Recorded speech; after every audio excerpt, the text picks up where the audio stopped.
Glenn Rushton, obviously you were in your martial arts career, fought late in your career. What do you think about Roy Jones Jr., Mike Tyson, 54 and 51 having a fight? Well, I think this is, people these days, their bodies are being preserved better.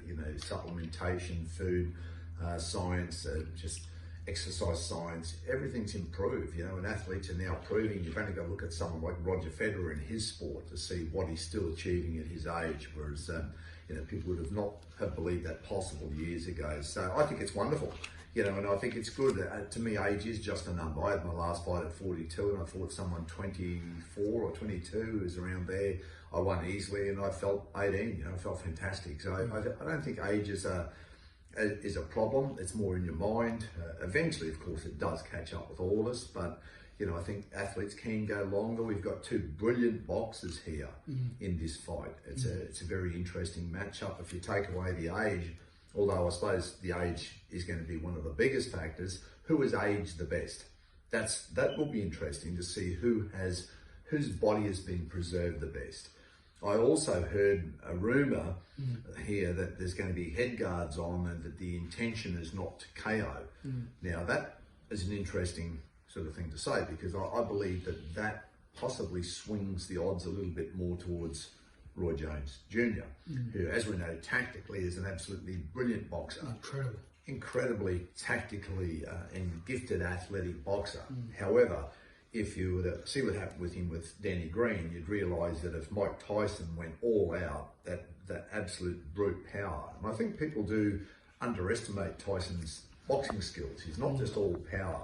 His ability to get inside an opponent without suffering too much punishment.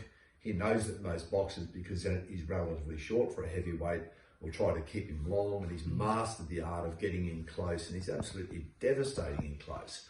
But if you somehow take this guy who's got a shotgun and take the shotgun off him and put a 22 in his hand, then that maybe tips the odds more towards Roy Jones Jr. So I'm a little bit concerned. I think the two factors in this fight that will determine the outcome: who's aged the best, in other words, who is still really younger in this fight, and the other one will be just the rules of this fight. If we drop the contact back a bit, that gives a massive advantage over Roy Jones Jr. Do you believe it still sells and it'll sell?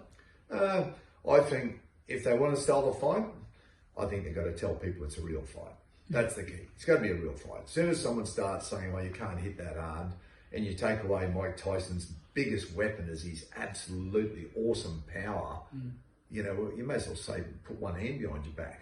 Say, why would you do that? I don't think, put the head guards on, if you want to do that, that's honest.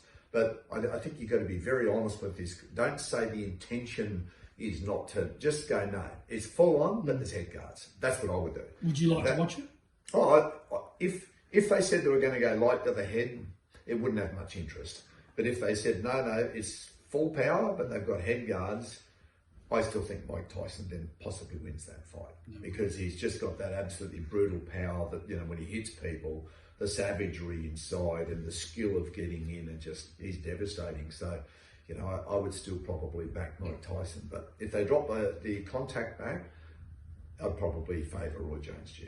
No worries. All right, thanks for catching up at FightHype.com. Always a pleasure.